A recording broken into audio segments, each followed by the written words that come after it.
Eh bien, bonsoir à tous les amis, supporters, supportrices parisiens, parisiennes, supporters, supportrices du Real, du Poitou-Charentes, supporters, supportrices de notre club, amoureux du football, bienvenue à vous. Les amis, je suis très content, très heureux de vous retrouver pour cet avant-match PSG Real, demi-finale de Coupe du Monde des clubs. Quel match, les amis! Mais quel match! Cette saison 2024-2025, on est en mois de juillet, nous sommes le 8 juillet. Nous sommes le 8 juillet, les amis, et il y a comment? La saison 2024-2025 n'est toujours pas terminée. Et en plus de ça, elle nous offre encore une affiche incroyable. L'affiche dont on attendait tous, depuis qu'Mbappé est parti libre au Real, cette affiche, on l'attendait tous, nous les supporters du PSG, même les Madrilènes. Hein. On attendait tous pour la beauté du truc, pour l'histoire, pour le storytelling, hein, comme on dit.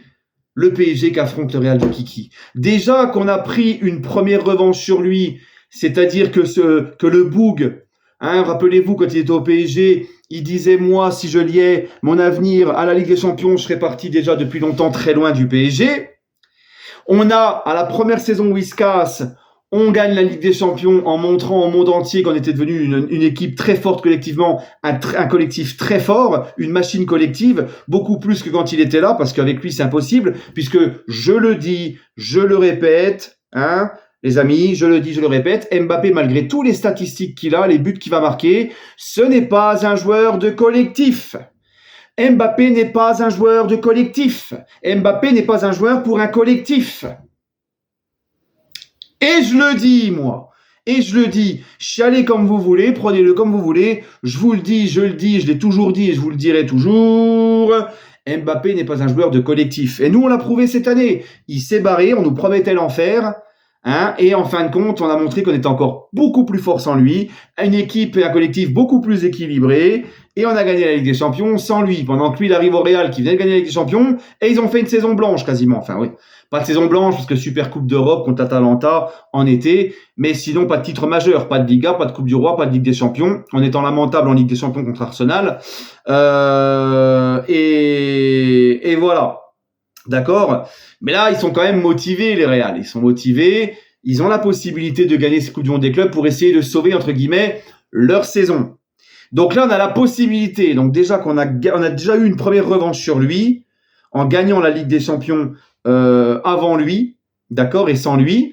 Donc c'est une première. On attendait tous en Ligue des Champions qu'on affronte le Real. Ça ne s'est pas fait. Là, on a la possibilité, dans la demi-finale de Coupe du Monde des clubs, de le faire. On a la possibilité de l'enfoncer encore plus. Ah, c'est magnifique. Hein, alors, vous voyez, cette compétition, les amis, moi, je l'ai dit, on l'a tous dit, tout le monde l'a dit, d'accord.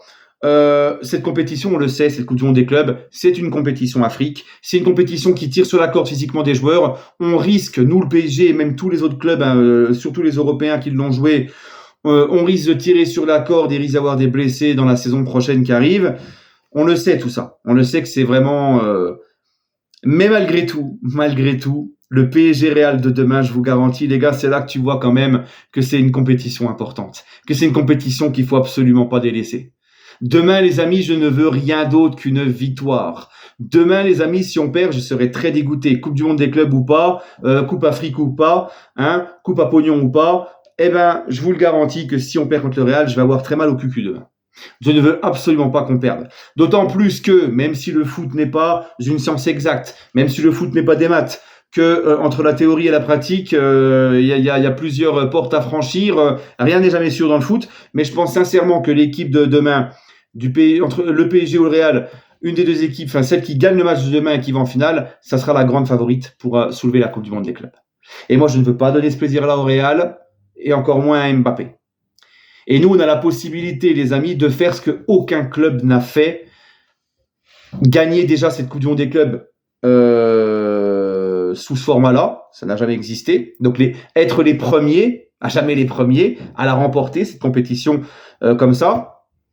Et puis gagner la Ligue des Champions et tout rafler sur le plan national. Là, on ferait un truc que personne n'a fait. On ferait un truc que personne n'a fait. Donc, l'enjeu est énorme, l'enjeu est immense. Et c'est pour ça que je vous disais au début de compétition, malgré tout ce qu'on pouvait dire cette compète, ça reste une compétition qu'il faut absolument gagner. Voilà les amis. Donc moi je suis tout excité. Je suis vraiment là demain ça va être un sacré match.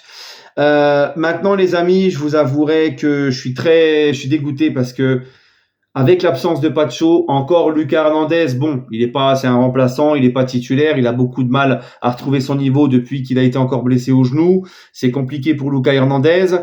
C'est pas une grosse perte Hernandez, à part si Mendes se blesse pendant le match ou est suspendu pour une éventuelle finale ou quoi.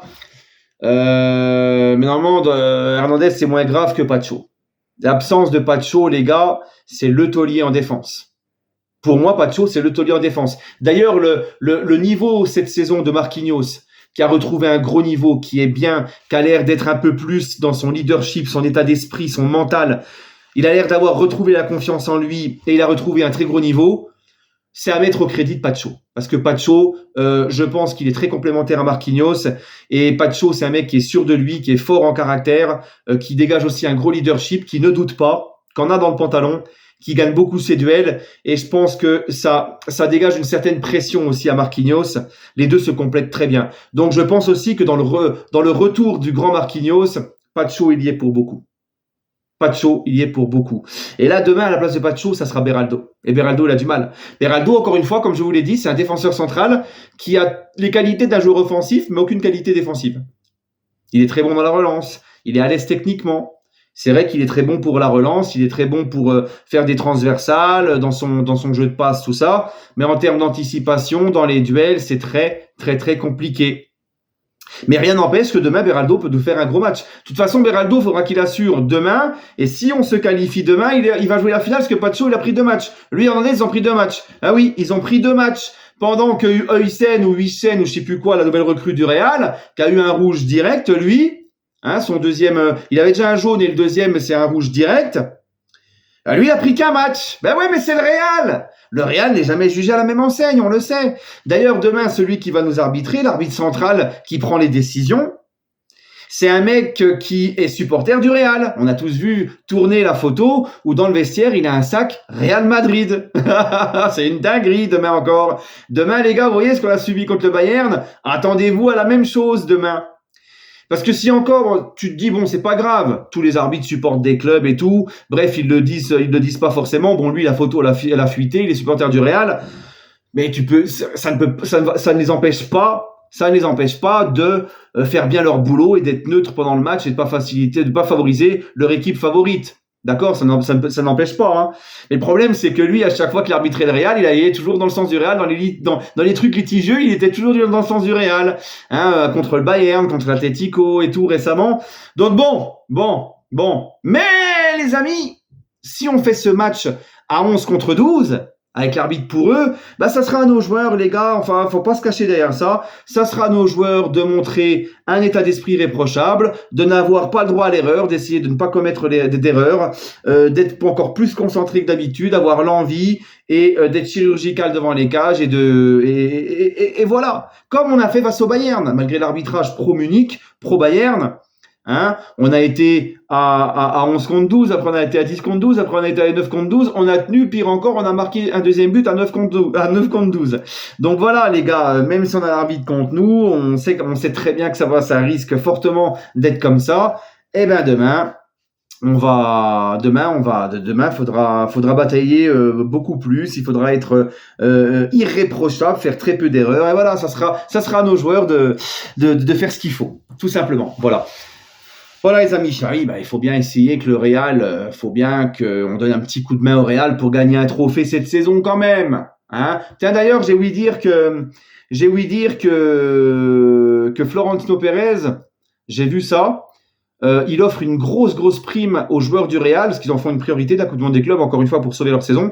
Il va filer une grosse prime aux joueurs du Real s'ils gagnent la Coupe du Monde des clubs. Moi je pensais qu'au Real, ce grand club, je pensais qu'il